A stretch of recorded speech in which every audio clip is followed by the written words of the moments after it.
The knife is an ESEE 6, 11 3/4 inch overall length, 5 3/4 inch cutting length, 12 ounces, 1095 steel, 55-57 Rockwell. Now the 55-57 Rockwell seems low. It's lower than other companies do their 1095, but the heat treat on these knives is optimized for toughness, and the performance is amazing. I was impressed with this knife right out of the box. It's a full flat grind and it's fairly thin, 3/16 of an inch on the spine. By my measurements, after reprofiling and sharpening the knife, I'm measuring 1.2, 1.25 millimeters just beyond the shoulder of the bevel. So the grind lends itself to cutting efficiency. This is a knife that just works. It's made the way that it should be. The biggest complaint that you hear about this knife is the sheath that's sold with it. Instead of a Kydex sheath, ESEE did a molded plastic sheath, and I expected it to be really bad. It's not. It's not as bad as I thought it would be. It works. It's not perfect, but it does fine. I thought I would be going right out to have a custom sheath made for it, and I'm not worried about it. The metal clip on the back of the sheath is a great design. It's a great idea to put that on there for them to use that. A lot easier to use than a sheath that would force you to take your belt off to get the knife in place. From the factory, the knife is 40 inclusive and a fairly rough grind. I didn't have any problems with that. I used it. I used the factory edge, and it worked well. It did what I was asking it to do, but I wanted to drop the angle a little bit lower, and I wanted to bring the sharpness up, and so that's what I did. For the initial reprofiling of the knife, getting the bevel how I wanted it, I used an oil stone instead of diamond or ceramic. I found that it worked better. I used a Norton Economy stone. Getting the angle right was a little bit difficult. Now, after the oil stone, I moved on to a coarse DMT diamond plate. The way that I got the angle how I wanted it was by taking a piece of wood, setting it at 20 degrees, of course, and I ran the bevel down the piece of wood onto the stone. Now, of course, that 20 degrees was offset by the primary grind. What I ended up with was the knife being 35 inclusive. After using the oil stone, I found that the coarse diamond plate worked fine.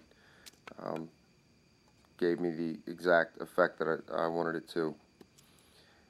After the DMT coarse diamond plate, I moved on to a Spyderco medium ceramic bench stone. The technique that I'm using to sharpen here is different than what I've shown in past videos. The difference is, not only is this a high toughness steel as opposed to a high carbide steel, that makes a difference in how they sharpen. At least I think that it does. But the other thing is, it's a large fixed blade, and when you change the knife, sometimes you have to change the technique. The other factor was, with this knife, I was also paying attention to the finish that I was leaving. I usually don't do that. At this point, I moved on, after getting done with the medium Spyderco ceramic, I moved on to the Spyderco ultrafine ceramic.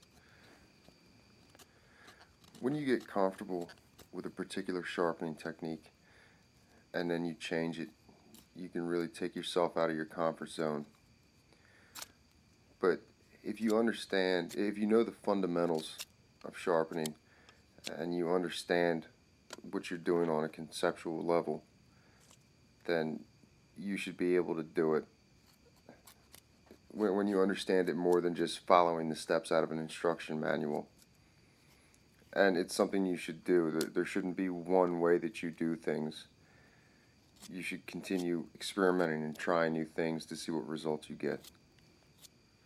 If you pay close attention while trying new things, you end up learning from it, and it helps you later on. What I moved on to next is a 10,000 grit water stone. It's very small. I'd never used it before, but so the size made it difficult to use, but it worked well. It probably worked better on folders, but I like the result I got from it. The final stone I used was a 12,000 grit Shapton ceramic water stone. With this stone I was doing only edge leading strokes. Going back and forth, edge trailing, edge leading is fine for profiling or even adjusting the finish of the bevel, but for finishing the sharpening, you only want edge in. After I was done using the Shapton, I moved on the Strops.